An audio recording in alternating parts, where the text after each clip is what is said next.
कुछ दिनों से मुझे बार बार अजीब और खौफनाक सपने आने लगे। सपने में एक औरत का चेहरा अचानक डरावना हो जाता और फिर वह अपने नुकीले दांतों से लोगों का चेहरा नोच कर खा जाती थी। पहले मैंने सोचा यह बस सपना है, लेकिन फिर एक दिन अचानक मुझे एहसास हुआ कि मैं असल में एक अंधेरी कोठरी में कैद हूँ। वहां की हवा में खून और सड़न की बदबू थी।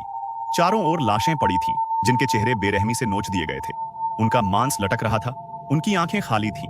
मैं पूरी तरह डर से जम गई। बस इतना कर सकी कि अपने चेहरे को छूकर देखूं, सही सलामत है या नहीं। उसी वक्त गलियारे से एक ठंडी आवाज आई, चेहरे अब कम बचे हैं, जल्दी कुछ और लड़कियां पकड़ लाओ। दरवाजा धड़ाम से खुला और वही औरत अंदर आई। शानदार कपड़े, लेकिन आंखों में खून की प्यास, साथ में दो गुंडे भी। वो हमारे चेहरे छू छू कर देख रही थी, जैसे कसाई जानवर चुनता है। जब वह मुझ तक पहुंची तो मुस्कुराई। इसे आखिर में रखूंगी, सबसे बड़ा मजा इसी से लूंगी।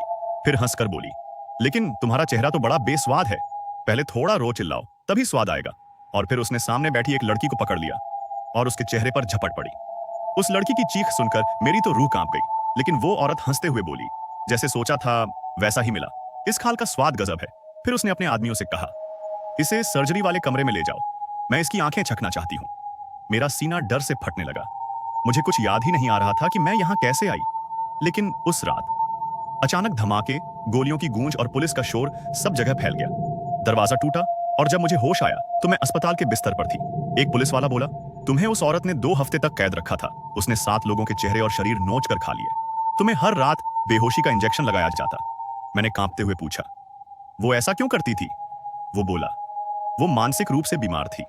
खूबसूरत और जवान लोगों को फंसाकर उनके चेहरे खाती थी। जिस विज्ञापन में तुम फंसी थी, वह जाल उसी का था। मैं यह सुनते ही सन्न रह गई। सोचने लगी, अगर पुलिस वक्त पर ना पहुंचती तो मैं भी उसका अगला शिकार बन चुकी होती।